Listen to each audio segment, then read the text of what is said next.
जय श्री राम दोस्तों, नमस्कार। मैं मदन मोहन आपका स्वागत करता हूं। फरवरी 2024 प्लान था दिल्ली से मथुरा जाने के लिए, मथुरा वृंदावन का ट्रिप। तो हम लोग उसके जाने के लिए दिल्ली जंक्शन पहुंच चुके हैं। दोस्तों, जैसे यहाँ से बहुत सारी ट्रेनें अवेलेबल है मथुरा वृंदावन के लिए, हम लोग प्लेटफॉर्म 1 नंबर के लिए रवाना हो गए। टिकट अवेलेबल था तो हमने ले लिया है। 1.5 घंटे का रनिंग है इसका। 7:30 बजे ये मथुरा जंक्शन हमें पहुँचा देगी। फटाफट नहा वहा के हम लोग रेडी और दिल्ली जंक्शन पहुँच गए। ट्रेन अपनी नियमित समय से 6 बजे प्लेटफॉर्म दिल्ली से, प्लेटफॉर्म नंबर 1 से खुल गई और ये मथुरा की तरफ चलने लगी। जैसे जैसे मथुरा की तरफ ट्रेन आगे और ट्रेन धीरे धीरे 1.5 घंटे के बाद मथुरा जंक्शन के करीब पहुंच। ट्रेन के अंदर चाय दिया गया था जो कि हम लोग पी पा के बहुत अच्छा फील किए। पेपर भी था तो हमने न्यूज़ पेपर भी पढ़ लिया, आज का क्या करंट न्यूज़ है। और ट्रेन के अंदर कई सारे लोगों से बातचीत थी। इस ट्रेन के अंदर कई सारे श्रद्धालु मिले जो वृंदावन मथुरा ट्रिप के लिए निकले थे।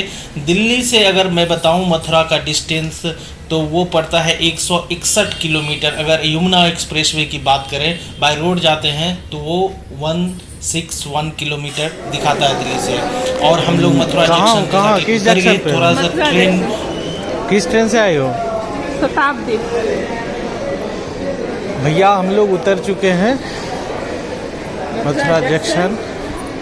अब यहाँ से जन्मभूमि के लिए कूच करेंगे। मथुरा जंक्शन उतर गए हैं।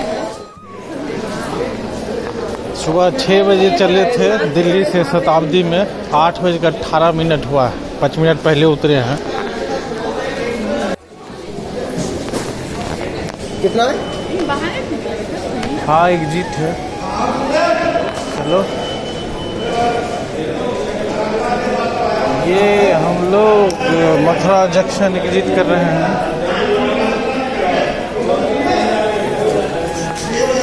वाओ, ओहो, ये किसी और गेट से एंट्री कर रही है क्या?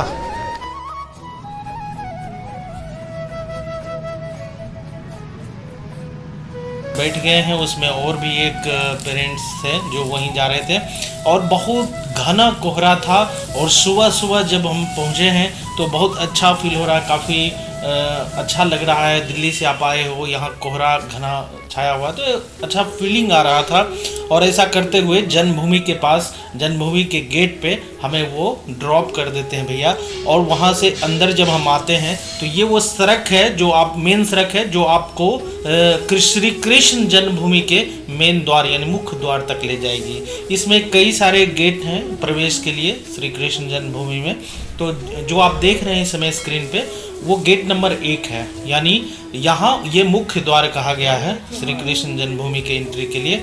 मैं आपको बता दूं कि अगर आप यहाँ आते हैं तो जो नए लोग हैं, जो फर्स्ट टाइम आए हैं, उनके लिए जानकारी होना थोड़ा सा ज़रूरी है। अगर आपके पास लगेज है, खास करके जब हम ट्रिप में जाते हैं तो लगेज वगैरह तो होता ही है। अगर आप होटल के अंदर रख दिए तो बहुत अच्छी बात है। आप होटल लेके वहाँ सामान रख के नहा वहा के आप आते, क्योंकि हम लोग नहा वहा के निकले थे तो हमारे पास एक बैग था, एयर बैग। तो अगर आप ऐसा कुछ बैग है आपके पास और तब भी दर्शन करना चाहते हैं तो मैं बता दूं कि गेट पे थोड़ी सिक्योरिटी हाई है। कोई भी बैग, किसी भी तरह का फ़ोन चाहे इलेक्ट्रॉनिक गैजेट्स अंदर जाने को नहीं दिया जाता है। लेकिन इसके लिए गवर्नमेंट ने व्यवस्था की हुई है, ट्रस्ट ने व्यवस्था की हुई है। ठीक इसके राइट साइड में आपको एक धर्मशाला दिखेगा बहुत बड़ा।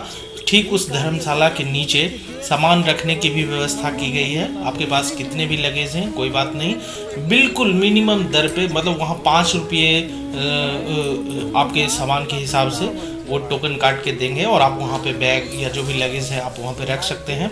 अगर आपके पास इलेक्ट्रॉनिक गैजेट्स हैं, मोबाइल फ़ोन है, ईयरफोन है, कुछ भी इस तरह के गैजेट्स हैं, चाहे स्मार्ट वॉच है, इस तरह की चीज़ें हैं, तो वो भी आपको यहाँ पे सबमिट करना पड़ेगा। और उसके भी काउंटर अलग से बने हुए मोबाइल फ़ोन रखने का। तो बहुत ही अच्छी सुविधा है। यहाँ पे सुलभ शौचालय की भी व्यवस्था है। अगर यात्री रिफ्रेश होना चाहते हैं तो उन सब के लिए भी व्यवस्था है। ठहरने की भी उत्तम व्यवस्था है। तो हम लोगों ने भी अपना जो मोबाइल फ़ोन था चाहे बैग था वो हमने यहाँ पे सबमिट कर दिया। सबमिट करने के बाद 5-10 रुपये का टोकन मिला जो यहाँ पे हम ले चुके हैं। और मैं बता दूं यहाँ पे खास करके महिलाओं के लिए अलग से भी काउंटर की व्यवस्था है, वो वहाँ अपना लेडीज़ पर्स वगैरह जो भी सामान है, ज्वेलरी वगैरह, वो सब रख सकते हैं। और अब मैं आपको एक ख़ास बात बताऊं, जैसे ही आप मथुरा या वृंदावन या बरसाने पहुंचते हैं, आपको एक चीज़ बहुत कॉमन मिलेगा, वो है बंदर। तो ये आपको दर्शन हर जगह देंगे। यहाँ इनको मारा पीटा नहीं जाता है, इनके लिए भोजन की भी व्यवस्था रहती है। तो जैसे ही हम लोग पहुँचे सामान रखने के बाद, तो हमारी मुलाकात एक छोटे से हनुमान जी से हो गया, जो जिनको चॉकलेट दिया और हम लोगों ने, और वो आसानी से उस रैपर को फाड़ के आराम से खा रहे थे। तो हम लोगों ने थोड़ा सा इसका लुत्फ लिया। ये आपको हर जगह मिल जाएगा। थोड़ा सा आपको इनसे अलर्ट भी रहना होगा, खास करके अगर आप चश्मा वगैरह पहनते हैं तो ये बहुत ईजिली आपके आंखों से चश्मा उतार के चले जाते हैं। लेकिन यहाँ पे 100 रुपये दे के कई सारे बालक आपको वो चश्मा वापस मंगवा देंगे। यानी एक फ्रूटी फेंका जाता है उनकी तरफ, और वो एक हाथ से फ्रूटी लेते हैं और दूसरे हाथ से आपका चश्मा या जो भी सामान है वो आपको वापस कर देते हैं। इस तरह से एक तरह से देखिएगा तो आपको लगेगा काफ़ी ट्रेंड ये लोग हैं, बट पता नहीं क्या है, बट आपको हर जगह मिलेगा। कोई किसी भी जगह पे आप जाओगे तो आपको इनसे थोड़ा सावधान रहना होगा। कोई भी इस तरह का मोबाइल फ़ोन, चाहे अगर आप सन ग्लासेस या किसी भी तरह के ग्लासेस यूज़ करते हैं, कोई भी कैप वगैरह यूज़ करते हैं, तो भी आपको संभल के रहना होगा। ये बहुत आसानी से आते हैं और लेके सामान चले जाते हैं। ऊंचे जगह पेड़ पौधे पे या किसी बिल्डिंग के ऊपर चले जाएंगे, और आपको वही रास्ता है कि एक फ्रूटी इनको दीजिए, फिर ये सामान आपको वापस करेंगे। कई सारी घटनाएं हमारे सामने भी घटी, तो इसकी वजह से मैं आपको बता रहा हूँ कि अगर आप ऐसे जगह पे हैं तो आपको थोड़ा सा अलर्ट रहना होगा। बाकी आपको बहुत अच्छा लगेगा इनके लिए। अगर आप कुछ बनाना या बिस्किट या कुछ भी एनीथिंग देना चाहते हैं तो आप इन्हें दे सकते हैं। बहुत लोग इसे सेवा के भाव से लेते हैं। बहुत सारे श्रद्धालु यात्री 1 दर्जन 2 दर्जन जिनकी जैसी श्रद्धा है वो केला या कोई फ्रूट्स या बिस्किट लेके देते हैं, और ये लोग आके उसे खाते हैं। तो ईजिली इन्हें भोजन की व्यवस्था यहाँ आसपास मिल जाती है। मथुरा मंदिर की मैं बात करूँ, जन्मभूमि की, तो यहाँ पे जैसे ही मंदिर के अंदर प्रवेश करेंगे तो पूरा झुंड बना के ये लोग ऊपर बैठे रहते हैं, जो देखने में आपको बहुत अच्छा लगेगा। और यहाँ पे भी उनको भोजन की बहुत सारी व्यवस्था है। तो ये मुख्य द्वार है। यहाँ थोड़ा सा सिक्योरिटी आपको बहुत ज़्यादा मिलेगा अन्य मंदिर के कंपैरिजन।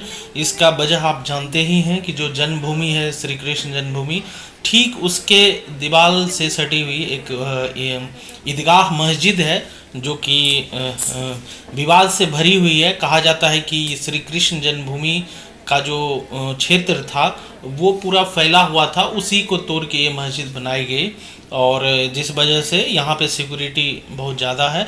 ठीक उसी प्रकार से जिस प्रकार से अयोध्या में या काशी में मंदिर के ठीक बगल में, जैसे राम जन्मभूमि वाला तो आपको पता ही है, बहुत रिसेंट न्यूज़ है कि वहाँ पे अब मंदिर बन रहा है, लेकिन किसी ज़माने में उस मंदिर को ध्वस्त करके मस्जिद बना दिया गया था। लेकिन यहाँ ऐसा नहीं किया गया कि पूरी तरह से ध्वस्त किया गया है, बट उसके दीवार पे बनी हुई एक मस्जिद आपको दिखेगी, ईदगाह मस्जिद, और उसी तरह काशी में भी आपको देखने को मिलेगी। तो इस वजह से थोड़ा सेंसिटिव एरिया है, सिक्योरिटी काफ़ी ज़्यादा है। और ठीक आप उसी रास्ते से जो मेन मथुरा का रोड है उससे निकलते हैं बाहर की तरफ, सामने की तरफ, तो एक पोखरा मिलेगा। ऐसा कहा जाता है कि यहाँ पे जो शिला लगी हुई है कि यहाँ पे श्री कृष्ण जब बालक रूप में थे तो उनका पोटी वगैरह यहाँ पे धोया जाता था। तो उस पे एक बोर्ड लगा हुआ है, उस पे आपको ये जानकारी मिलेगी। वही पढ़ के मैं आपको बता रहा हूँ, क्या लिखा हुआ है। पोखरा कुंड नाम है इसका, और इसके आसपास कई सारे आपको वो बंदर या हनुमान जी आपको मिलेंगे यहाँ पे। तो हम लोग भी इस पोखरा को जब देखने आए तो यहाँ पे हमारे भी मुलाकात कई सारे झुंड में इन लोगों से हुई, जहाँ पे मैंने कुछ चॉकलेट या बिस्किट दिया, और मेरे साथ ये जो आए थे वो लोग भी इसका वितरण किए। यही वो कुंड है जहाँ पे कहा जाता है कि श्री कृष्ण जी का पोटी धोया जाता था। ये कुंड आप देख पा रहे हैं, इसके चारों तरफ जो है बैरिकेड किया गया है, आप बाहर से ही देख सकते हैं। यहाँ पे इनका पोटी धोया जाता है। यहाँ पे अंदर अलाउड नहीं है जाना। तो हम लोगों ने इस पोखरा को देखा, और ये अगर आप ठीक इसके पीछे की तरफ खड़े होंगे या इस पोखर के पास, तो आपको श्री कृष्ण जन्मभूमि का गेट नंबर 2 भी दिखेगा, जिसकी एंट्री पीछे की तरफ से होती है। और जो एक गेट है वो ठीक उस मस्जिद के पीछे से एंट्री होती है इस श्री कृष्ण जन्मभूमि के अंदर। तो हम लोग गेट नंबर 2 के पास भी गए, आसपास का मार्केट या जो वहाँ का डेवलपमेंट है या चीज़ें, क्योंकि श्री कृष्ण जन्मभूमि में एंट्री करते ही मोबाइल फ़ोन रख लिया जाएगा, कोई भी सामान अंदर अलाउड नहीं है। तो मैं इसी वजह से बाहर से शूट कर रहा हूँ, थोड़ी सी क्लिप्स बना रहा हूँ ताकि थोड़ी सी जानकारी इकट्ठा करके मैं इसे वीडियो को अपलोड कर सकूँ। जो लोग अभी नहीं आए हैं या आने वाले हैं तो उनके लिए थोड़ा हेल्पफुल हो जाए। या हूँ मुख्य द्वार के पास, और ये बाज़ार जो आसपास देख पा रहे होंगे, वहाँ पे आपको फ़ोटो, सिंदूर, लहठी, चूड़ी, जिस तरह प्रसाद, फूल माला, जो धार्मिक जगहों पे जिस तरह के केंद्र होते हैं वो सब है।